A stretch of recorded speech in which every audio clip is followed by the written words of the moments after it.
look at it, winning's hard at all levels. And the one thing you learn when you coach for a really long time, not to say I've coached for a really long time, but I'm upwards of 20 years already in my career. You learn that winning's hard, and you learn to celebrate every single time. No matter what you feel like, no matter what it looks like, you learn to celebrate it, and then you got to learn from it. And we'll look at it. I'll look at it and see where we can get better, see what we can do better, and we'll take tomorrow off, rest our legs, try and get healthy, and then get back to work and get ready for Monday. So I'm open for questions.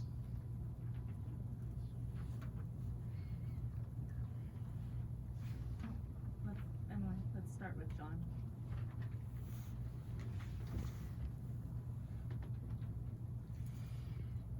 I can hear you, Jim. Yeah, I know. Just making sure everyone can.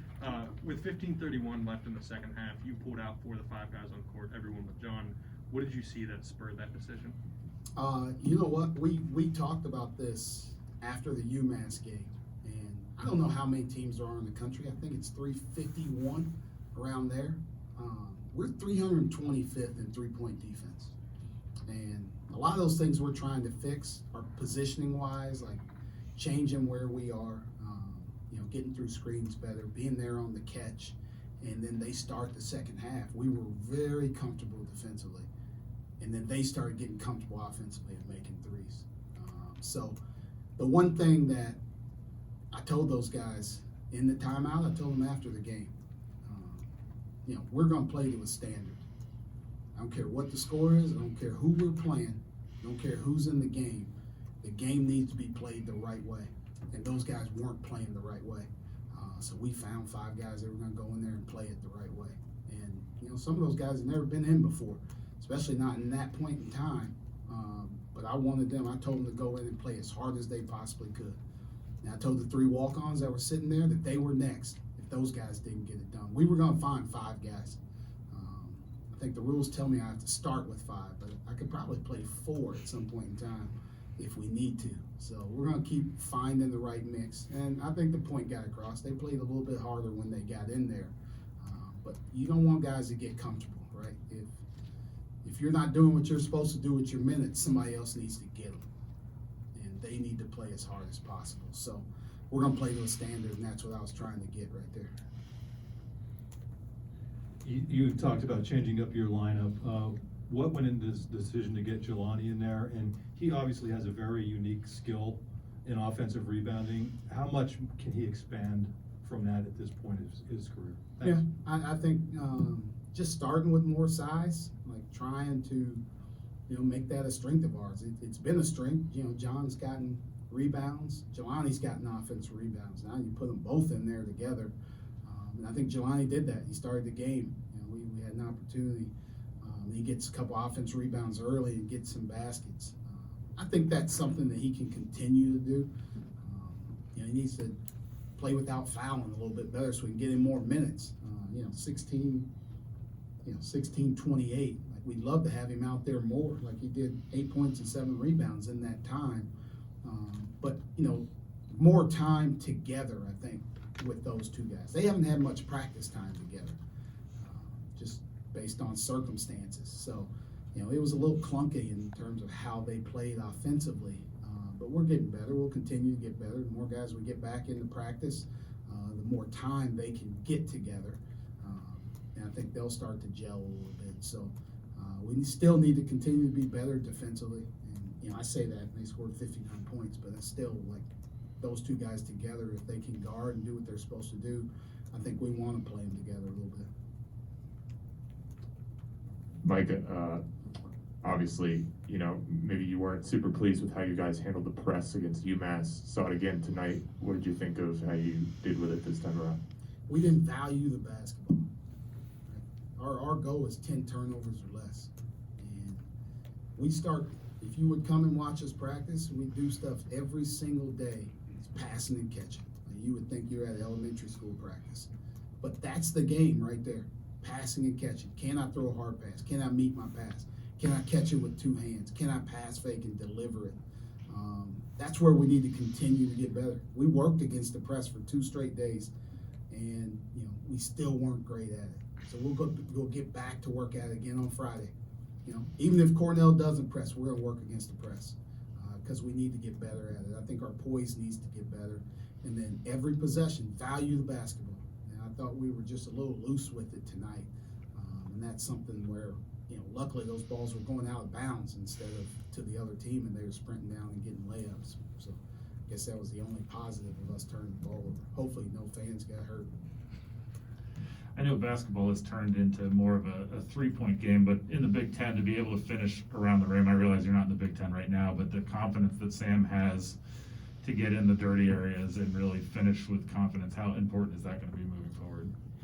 It's really important. I think, our spacing in terms of the other guys where they are on the floor allows him to get to the basket. I think that's been a point of emphasis of our team early on.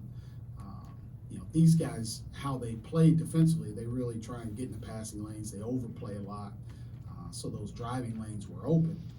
But our other guys being in the right spot, not clogging the lane or taking up his space to drive. I think that's important. So if we can continue to do that, I think him getting into the lane and then making the right decisions from there. I think that's a huge step right there. Is I go to score. If I can't score it, I find the next guy. I find the open guy. Now people are behind plays. They're closing out. They're scrambling. Now we can attack more. So I think it's going to be important for us in terms of how we play and him making the next step as a playmaker as well. Is there a kind of a natural feeling out process that's happening right now between you and the players and you? Things that maybe they haven't seen from you that happened during the game, and things that you haven't seen from them that maybe happened during practice? Yeah, I think there's still a lot of that.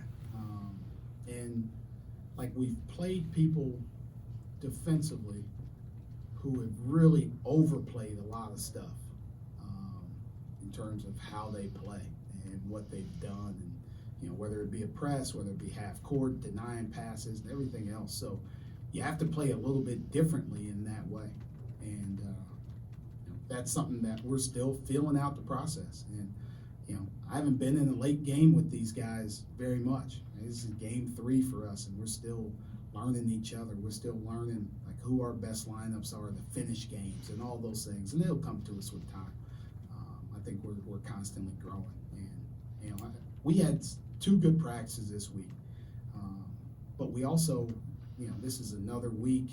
We haven't had everybody on our team at one practice at one time this season.